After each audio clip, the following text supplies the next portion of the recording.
Hello everybody, this is me2407 with another video, and today I'm going to be showing you guys everything I picked up at Pocono Raceway.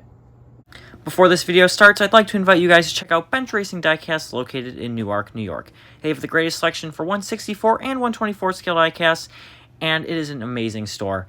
Whether you've been collecting for years or just getting into the hobby, it is a must-see for any collector. They also have a website which is linked in the comments and description below, so if you see something you like but don't live nearby, you can still purchase it. Once again, the name is Bench Racing Diecast, but now, let's get on to the video. So, this was the first race I've gone to this year. I might be going to Michigan, I'm not sure yet, but definitely going to Watkins Glen. So, I only get to go a couple of these things a year. I figured might as well have some fun. And my wallet's not really having too much fun right now, but I definitely am. I got quite a few cool cars. If you guys follow me on Instagram or even on Twitter, I actually tweeted some photos of a bunch of these because they are pretty exciting ones. A bunch of 2022 diecasts. So I'm going to show you guys everything I picked up from Pocono. I'm going to start out with the 164s. I got a lot of stuff. This is probably like one of my biggest hauls ever. So yeah, I got a lot to show you. Start out though, I got a 2021. This is Bo Wallace's Dr. Pepper fan vote car. Got this one, it was 2 for $15. So the second car I got in that deal was this Chase Briscoe Plan B sales truck. Just thought it was cool. I run the 04 and an 04 diecast. Just thought it was cool. So there's those. Oh, my brother picked this one up. Pocono 2020 spring program car. Kind of cursed. Interesting. I don't know how much he paid for it. I think he said it was $3. Now on to 2022 diecast. So I'll start out. We got Ryan Blaney's Advanced Auto Parts car. Sharp looking ride. These new 164s look really good. The Mustangs, though, I have to say, there's something about the nose on them. I'll let you guys be the judge of that. I'm trying to crack this one open without like ripping it too much. But in my opinion, if my phone would focus, I just think the noses look a little, I don't know how to describe it, maybe tall, too tall in my opinion. The diecasts look really good, like, don't get me wrong. They did a great job on them. There's just something about the nose. So, if I can focus in here. I don't know. Am I too picky? Maybe a little bit, but just take a quick look here. Yeah, these new diecasts look just fantastic. They got the diffuser on them. Bottom's completely flat, which is accurate. It feels cheap, but it is accurate. And yeah, there's that. This is definitely one of the best paint schemes of this year. Looks great in diecast form. I wish the 124 was out, but 164 is cool enough. So there's that one. I'm not going to take any other ones out, but I got Chase's 2022 Napa car. I know for a fact this was a new one. Same with that Ryan Blaney one. I'm pretty sure Blaney was also, this is the first weekend they were at a track. Next up, pretty sure this is a new one as well. This would be Martin Truex Jr.'s Bass Pro Shops 2022. And I did pay a pretty penny for these cars. I was not getting these 2 for $15. These were $12 a piece, so did not buy too many. Next up though, Kyle Busch's Interstate Batteries car. Pretty sure this is the first weekend for that one as well. There was a lot that were sold out though that I saw on Saturday and was like, oh, if they're there tomorrow, I'll buy it tomorrow. Yeah, they were not there. Like the William Byron car was, both of his cars are gone. Now they're on eBay for $80 a piece, which guys, don't buy those. Like seriously, just wait. These are not worth $80. But this is Kevin Harvick's Ream car. Super nice looking one once again. And honestly, the boxes, I don't know what it is. They just feel bigger. They're not, but they just, I don't know. It's weird. There's that. And then got one more. I don't know if this is the first week for this one, but sharp looking ride regardless. Brad Keselowski's Fastenal RFK car. So there it is. That's all the 164s I picked up. Moving on, 124s. So I got a bunch of 124s. I'm going to start out with the older ones, or dare I call them older ones, because they're really not. But I got Ty Gibbs' 2021 Charlotte completely unsponsored race winner car. This was sold outside the track, so only paid, I think, $60 for it. But yeah, just a cool car to have, because there's quite literally no sponsors on this aside from the contingencies. So get a better look at it right here. But yeah, just kind of random. It's cool they made it. But yeah, very, very plain die cast. Nice matte finish.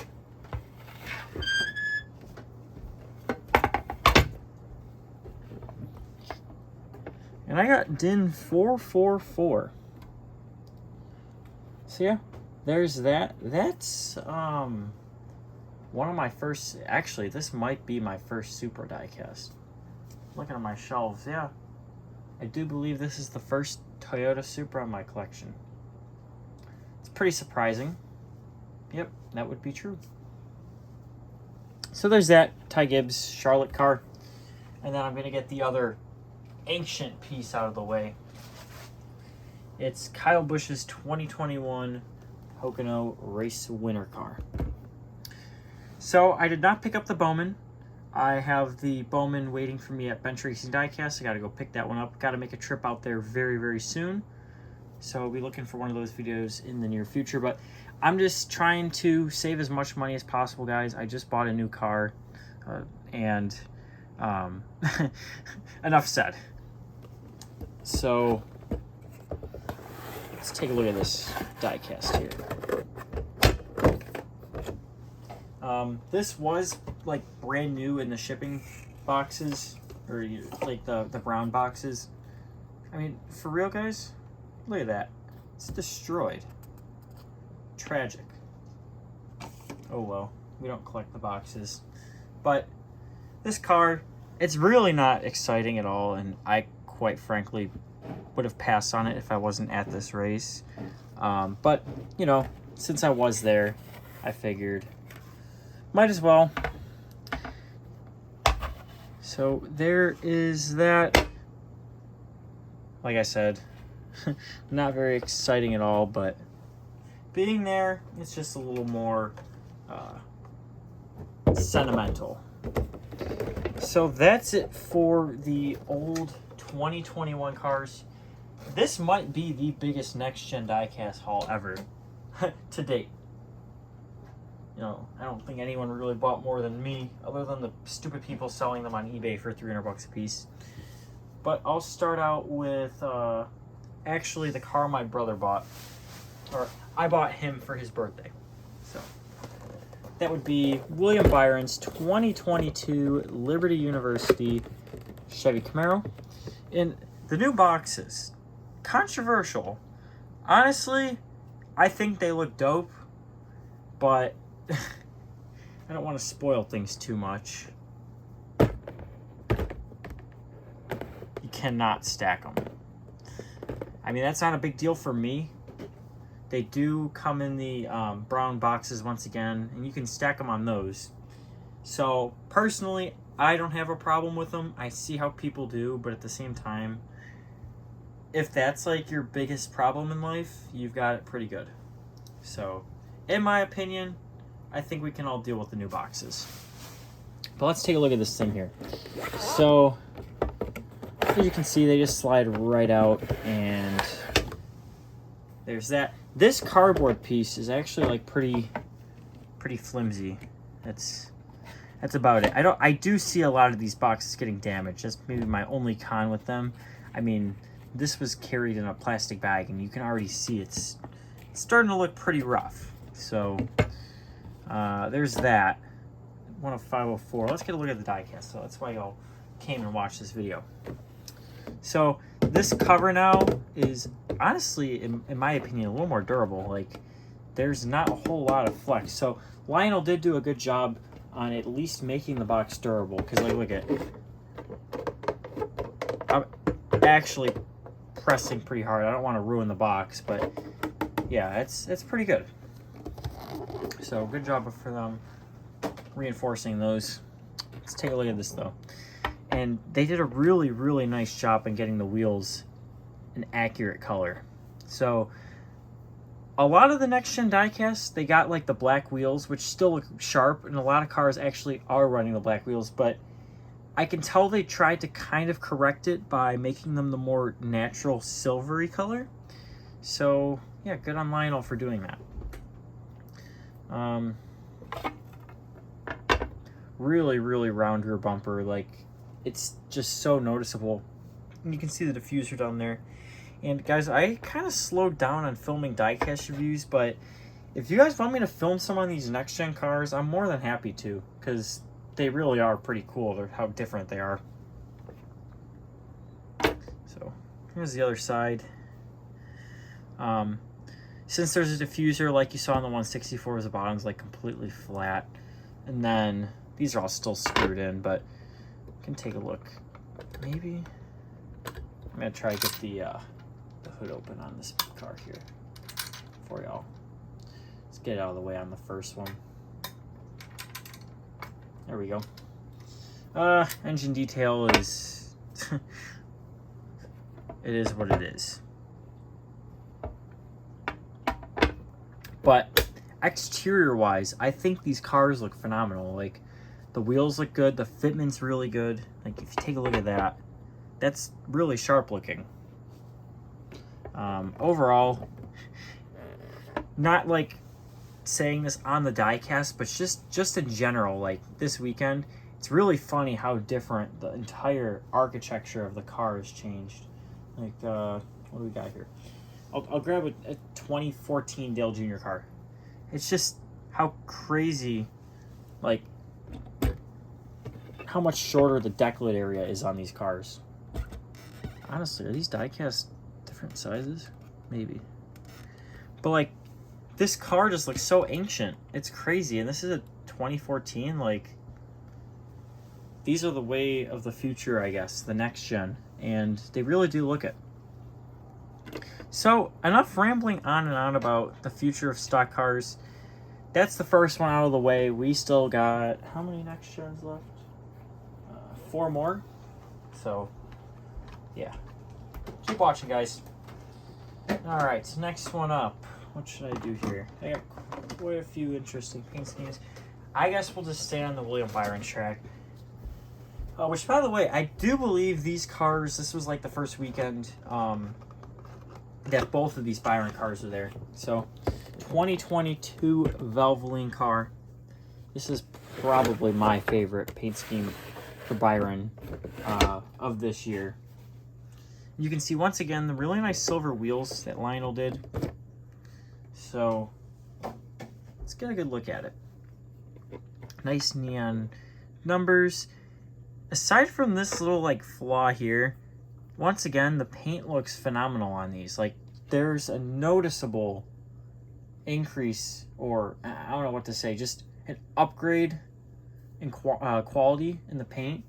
Like, looking at this and looking at, I bought, what's one of the worst cars I can think of that I've bought, like, recently would be Kyle Larson's Throwback, because, like, the paint is just so bad on that car. It was cracked in, like, multiple spots, and I didn't even realize it until looking at it, like, a day later. I'm like, man, this thing looks like crap. But this car right here looks just great. I don't know what they did. It might just be me being completely delusional, but I think the paint looks better on these cars.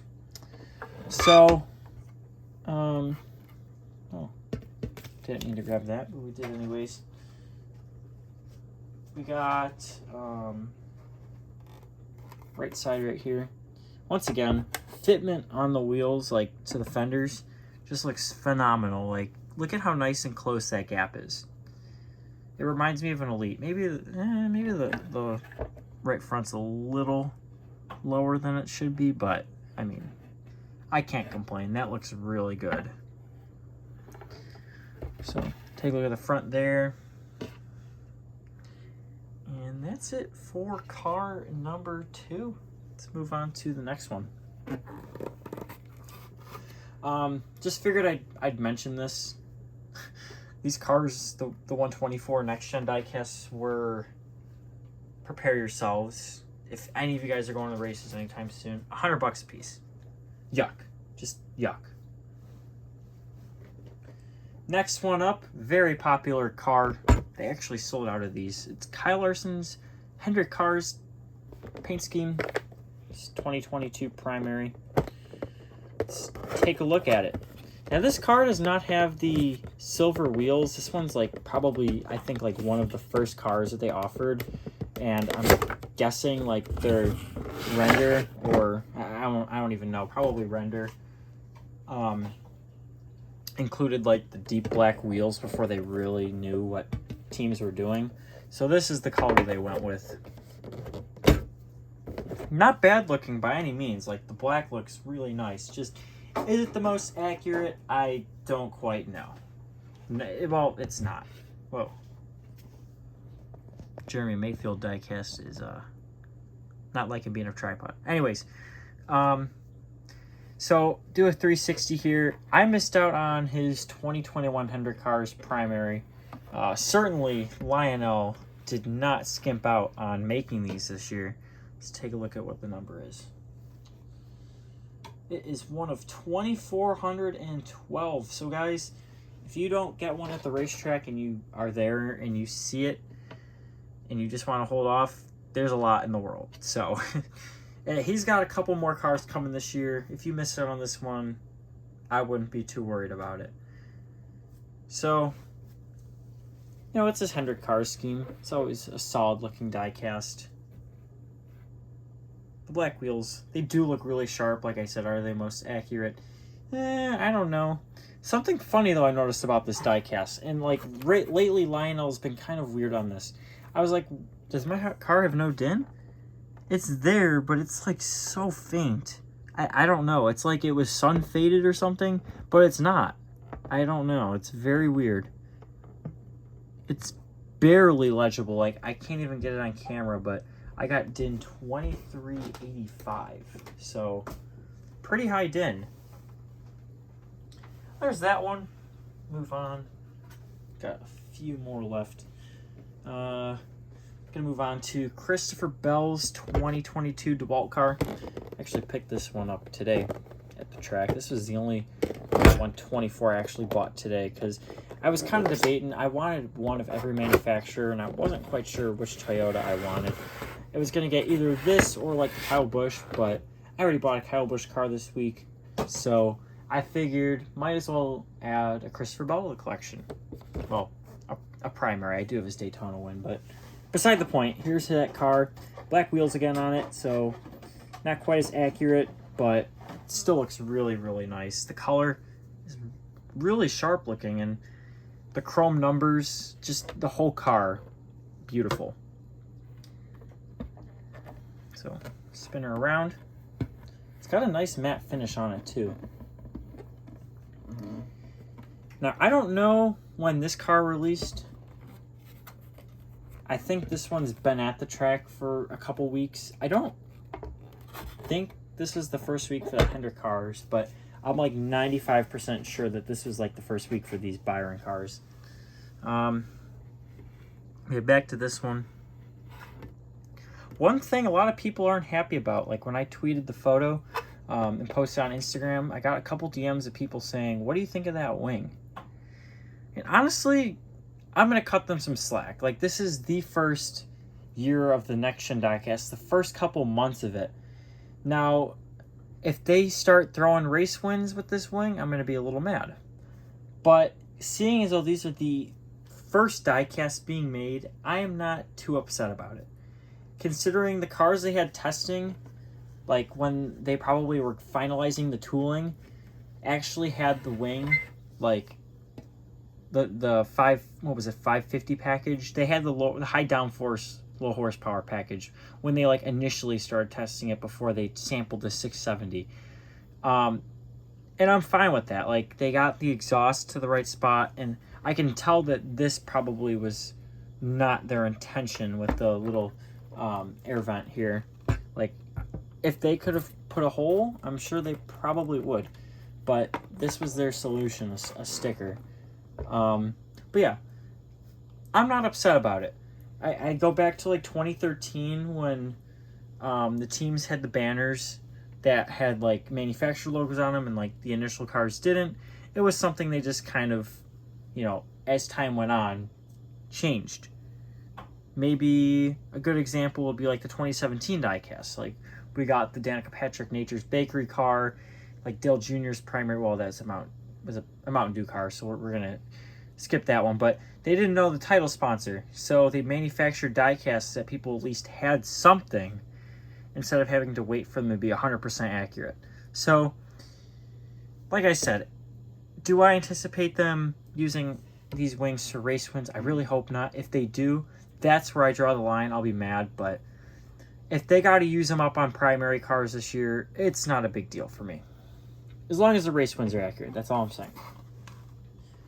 And then we got one last next-gen diecast. This one's actually, I think, my favorite paint scheme of them all. And I was actually lucky enough to get it signed. This was the only driver I was able to meet, and not even meet, I just caught him, like, and he was exiting the media center. Austin Cindric's Discount Tire 2022 Ford Mustang. I'm like 99% sure this is the first week for this car as well.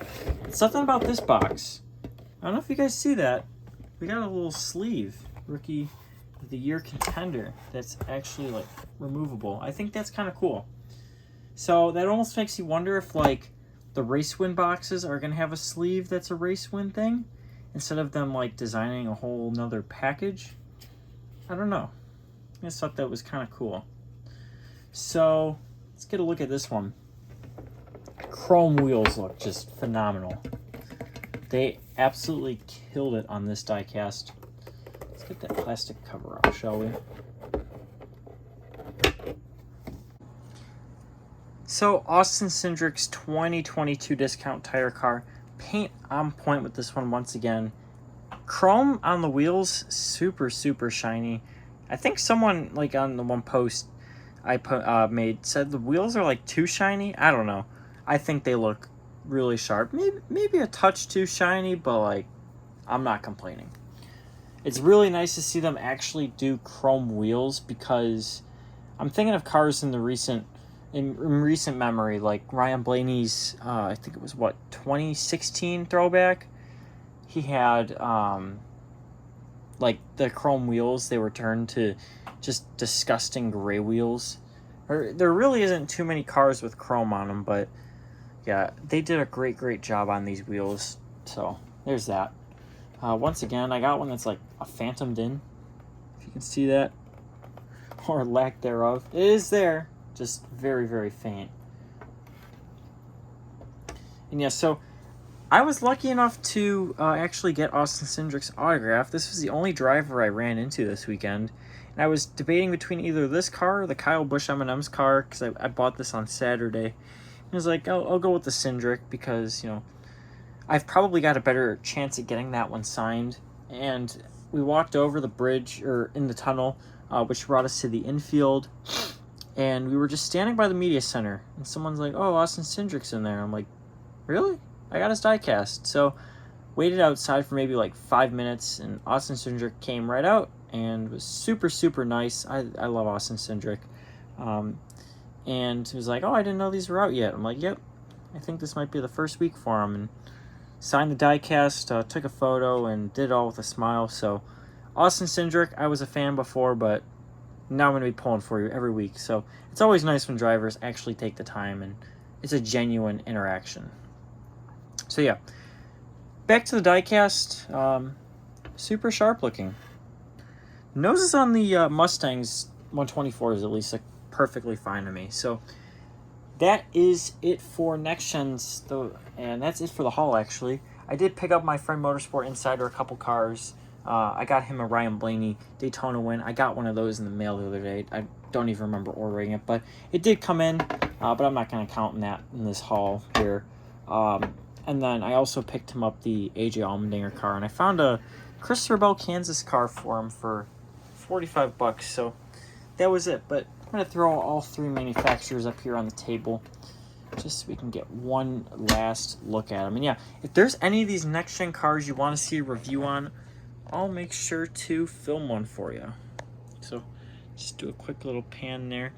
And that's it for this video. So if you guys are new to the channel, then don't forget to subscribe. And I'm not sure what order I'm going to be doing these in, either the diecast shopping or the haul video, but whichever one gets posted first, look for the other one. So if that's already posted, check that out. I'll link it. And if not, I'll be throwing that up shortly, so it should be linked at the end of this video regardless. And yeah.